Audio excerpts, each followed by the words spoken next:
Remember walking out of BuildABear with a birth certificate in one hand and your new best friend in the other? Or logging on to Webkinz to feed your virtual pet some waffles? In the 2000s, playtime got more personal. Whether it was a plushie that you gave a name and backstory, or a virtual pet that needed food and attention, the connection felt real.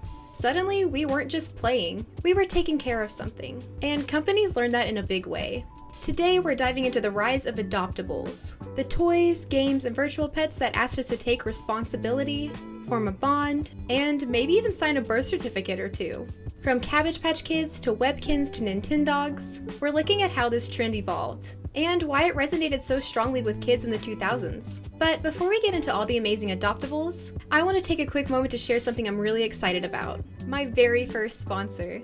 Chongker sent me this super cute tuxedo cat backpack and I'm honestly obsessed. It's handmade, incredibly realistic, and just such a fun way to carry around a little bit of happiness. If you love plushies or unique designs that bring a cozy, heartwarming vibe, you're gonna want to hear about this. Plus, there's a great deal coming up, so stick around. Chonker's products are all handmade with amazing attention to detail, so they look like real cats you can cuddle or carry with you anywhere. One of my favorite things about them is the quality. They feel super soft and well made. Plus, their customer service is top-notch with fast delivery in just 2 to 3 days. And they even offer a 90-day free return policy if you're not completely happy. Having this little tuxedo cat backpack around has honestly brought me so much joy. It's heartwarming, comforting, and adds a relaxed, cozy vibe to my day. It really feels like having a little companion. Right now, Chonker is celebrating Amazon Prime Day from July 8th through the 11th with 20% off on most of their products. So whether you want a plushie, a backpack, or something else adorable, this is the perfect time to grab one. I'll leave my affiliate link down in the description so you can check out all their cute and realistic designs, and maybe treat yourself to a little happiness.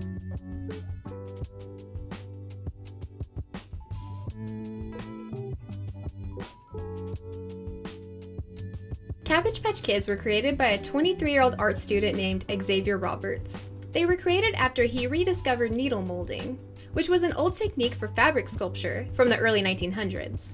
He had previous quilting skills that he learned from his mother, and he decided to combine the two, creating soft sculptures. He won a first place ribbon for sculpture at the Osceola Art Show in 1978. Following this, he began exhibiting these dolls that he called Little People Originals. Xavier told potential customers that these dolls were not for sale. However, they could be adopted for a price between $60 and $100. And as he exhibited more, he found that parents were very willing to pay this adoption fee. After returning home from Florida to Georgia, Xavier organized 5 of his school friends, and together they renovated the LG Neal Clinic, which was a medical facility in Cleveland, Georgia. And together they opened Babyland General Hospital to the public. Cabbage Patch Kids. Some of this year's babies have a first tooth. Is she okay, Doc? She's just teething. What a relief. Brand new hairstyles. What lovely hair. Where does she have it done? It's natural. It's natural. And some kids even wear eyeglasses. Like a I love By 1981, Xavier's dolls were beginning to gain traction, with many of his earlier dolls readopting for as much as 100 times the original adoption fee. This was the year that Little People Originals changed to Cabbage Patch Kids, as Fisher-Price owned the name Little People. And by 1983, Cabbage Patch Kids would officially go on record as the most successful new doll introduction in the history of the toy industry. That's huge. And while Cabbage Patch Kids originally took off in 1983, the 2000s reboot starting in around 2001 brought new life. There was even this commercial that I remember seeing on air that was talking about matching with your Cabbage Patch, as they expanded different doll designs during this time. The companies behind this revival, like Mattel and later on Jakks Pacific, kept the core idea intact. Each doll came with its own name, birth date, and official adoption certificate.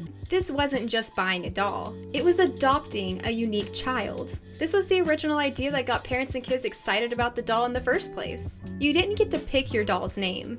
The experience was about accepting and caring for the doll you were given. So why did they choose this approach? Well, it created an emotional bond right from the start, turning the purchase into something that made kids feel responsible and deeply connected to the doll. Adoption as a marketing tactic created huge demand and lasting memories. Waiting in lines for dolls wasn't just about scarcity, it was about the emotional weight of welcoming a new family member.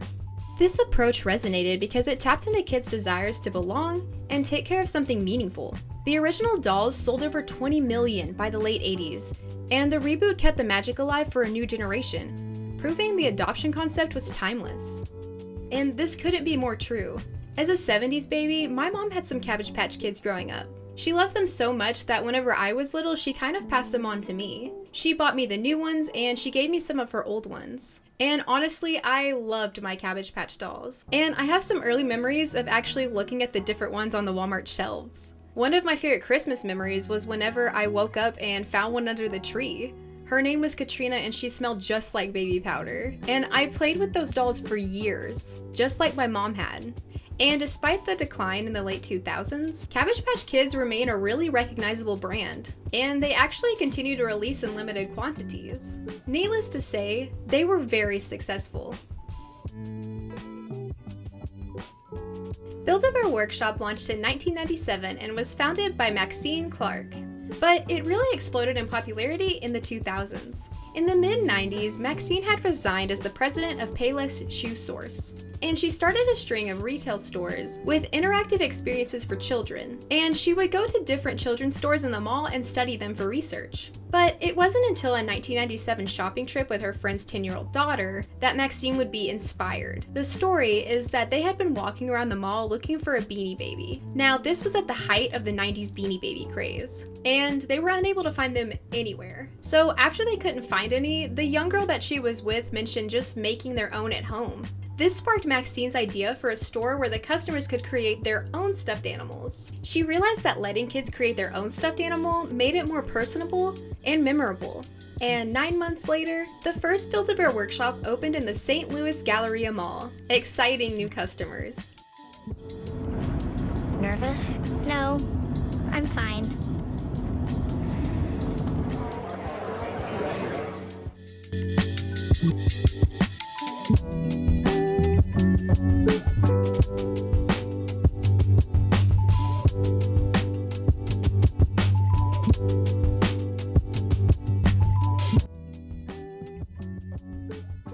BuildABear offered something different. It turned the creation process into more of a ceremony and a rite of passage. First, you would choose your friend from a variety of stuffed animals. Next, you had the option to give your new friend a custom sound or message before moving on to the next step. After this, you would perform the iconic heart ceremony, which symbolized breathing life into your new friend. In this ceremony, you would make a wish on a small plush heart, give it a hug, and then it would be sewn into your stuffed animal. After that, you'd give your plush its first hug, you'd name it, fill out a birth certificate, and take photos, making every adoption personal and unique. And for me as a kid, my favorite part was the birth certificate. It felt official. They'd have their birthday, name, height, weight, eye color, fur color, and even Maxine's signature at the bottom. It was like filling out a real birth certificate. This hands-on adoption ritual turned customers into caretakers and creators, deepening the emotional investment. And kids really connected with the process because it combined creativity, caretaking, and personalization. By the mid-2000s, BuildABear was a powerhouse, selling millions of bears and becoming an iconic 2000s experience. And although things have definitely changed since the 2000s, they're still going strong today.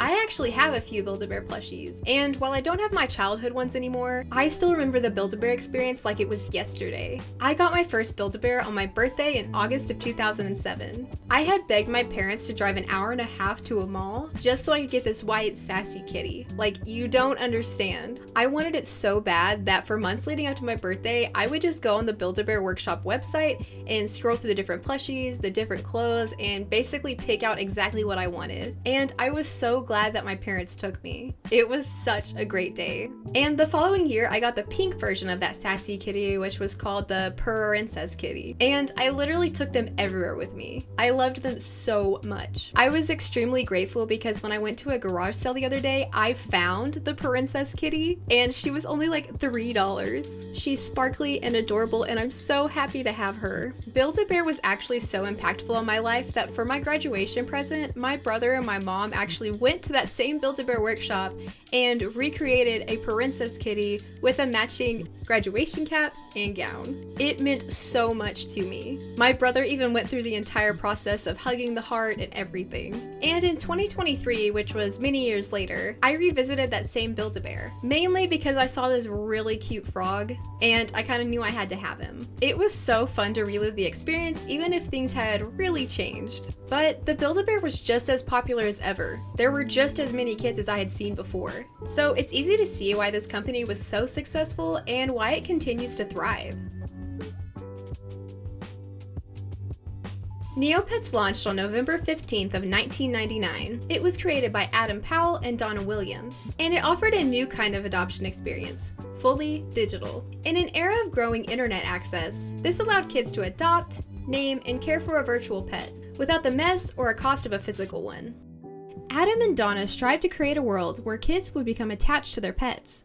And by framing the process as adoption, they encouraged deeper emotional commitment right from the start. Neopets' adoption concept created routine and loyalty. Dashboards tracked each pet's health, happiness, and hunger. And neglect could lead to sickness or sadness, making caretaking a real responsibility. The regular return flow turned casual users into regulars. One of the most unforgettable parts of the Neopets website is the Neopian Pound, or the Neopian Adoption Center, that was introduced on June 30th, 2000. Originally, players could only have 3 Neopets, which was later up to 4 by the time the Pound arrived. But there were lots of species, with more to come, and some players wanted to change what pets they had without creating new accounts. At the Pound, the players were met with 2 doors. One to adopt pets and one to abandon pets. The adopt feature allowed players to adopt pre-existing pets that had been abandoned by their previous owner. To adopt a pet, you simply had to pick a pet and pay the adoption fee. However, if you chose the abandon door, the website would guilt you repeatedly for even thinking of abandoning your pet. And it also warns you that once you abandon your pet, you have no ownership and cannot get them back. This meant that kids were met with real choices and real feelings of guilt and attachment, despite being somewhat sad at times. This resonated because it gave kids companionship and responsibility in a new digital way. Adoption is a responsibility, and I feel like Neopets did a good job at portraying that. They made kids feel like these were their real pets, and that there was a genuine attachment. Neopets hooked millions, with over 25 million users by the mid-2000s, becoming one of the most successful virtual pet platforms ever. And I think that just shows how much personalization and connection means to kids. I mean, there's a reason that my brother and I got so hooked on it in 2004. It honestly feels timeless and still has many adult users. And I still have all my original pets and love them dearly. Webkinz was created by Gans, a family toy company based in Ontario. It was founded in 1950 by Samuel Gans and was continued by his grandson, Howard Gans. In late 2003, Gans began developing the plush toys.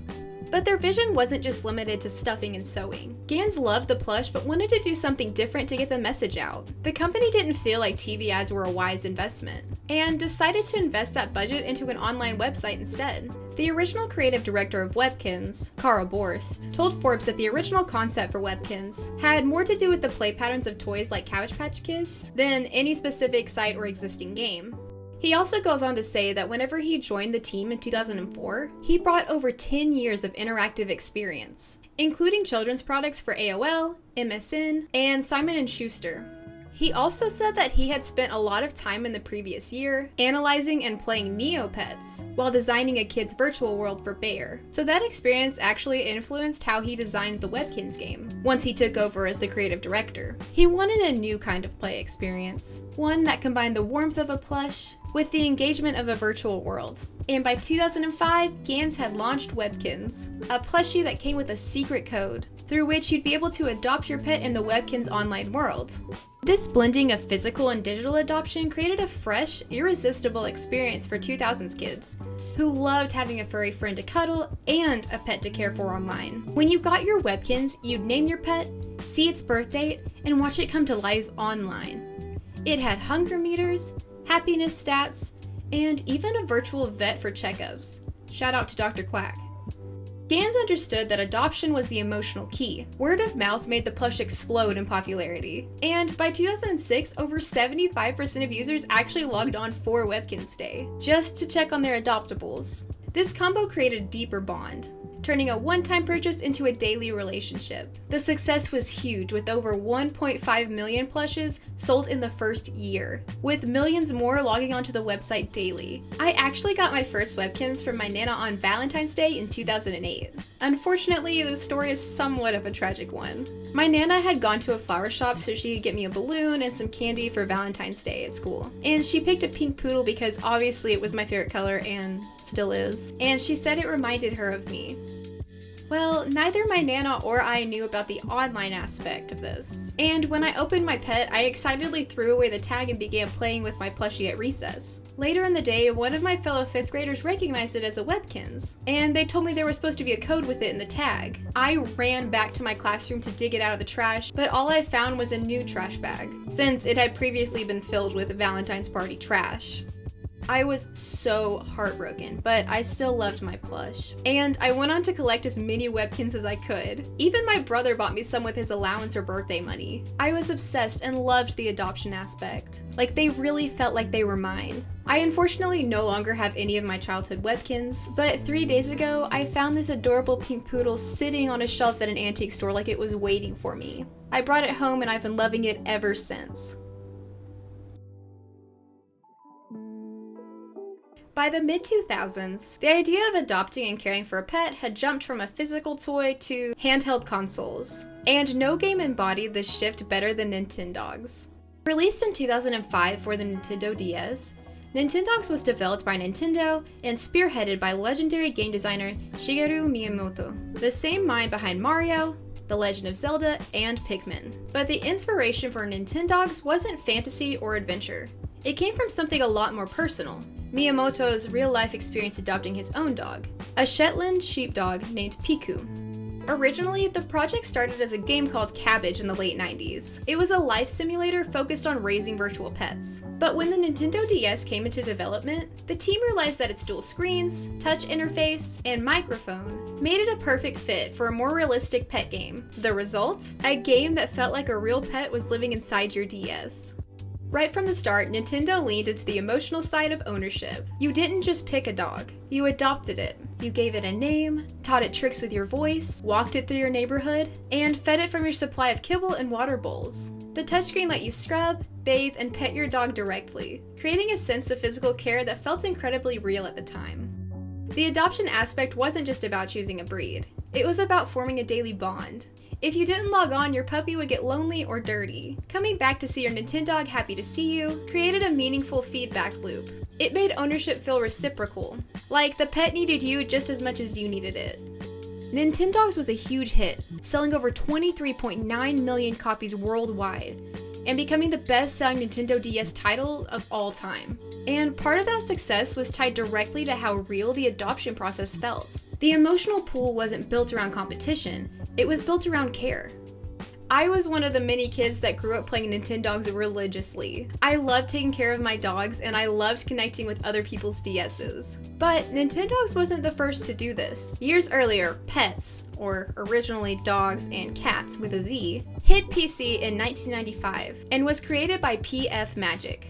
It was one of the first games to use the idea of adopting a digital pet from the moment you launched the game. You could pick your animal, name them, and raise them in a playful desktop world. Petz stood out because it wasn't a points-based game or an arcade-style experience.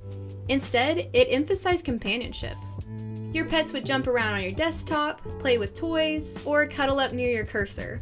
Over the years, Petz evolved through different companies. First PF Magic, then Mindscape, Ubisoft, and others. And it eventually came to the DS just like Nintendogs. But no matter the version, the adoption mechanic stayed central. You were always picking out a furry companion, filling out an adoption certificate, and making them part of your life. What both Petz and Nintendogs did was reframe the game as nurturing. These weren't pets that you were just collecting. They were ones you were caring for day by day. And this approach resonated deeply with 2000s kids. These were years when many of us didn't have dogs or cats of our own. And suddenly, our devices were offering us a way to experience that love and responsibility, even if it was digital. The success of these games proved that adoption wasn't just a gimmick. It was the core appeal.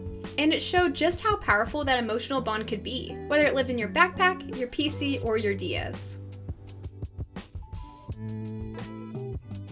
So why did adoptables take off so hard in the 2000s? Adoption created emotional ownership through naming, certificates, and rituals. It built responsibility through daily routines, and it blurred the line between product and relationship, making kids feel like caretakers. The mix of physical and digital layers deepened engagement, and adoption fostered community, as kids compared pets and stories. It wasn't just about toys or games. It was about learning to connect, care, and be responsible. So that's the story of adoptables in the 2000s, a trend that made us more than players or collectors. Which adoptable defined your childhood? I would love to hear some of your stories in the comments. And if you enjoyed this nostalgic deep dive, don't forget to like, subscribe, and turn on the bell so you don't miss any new content from me. Thank you for being here, and don't forget to check on your adoptables.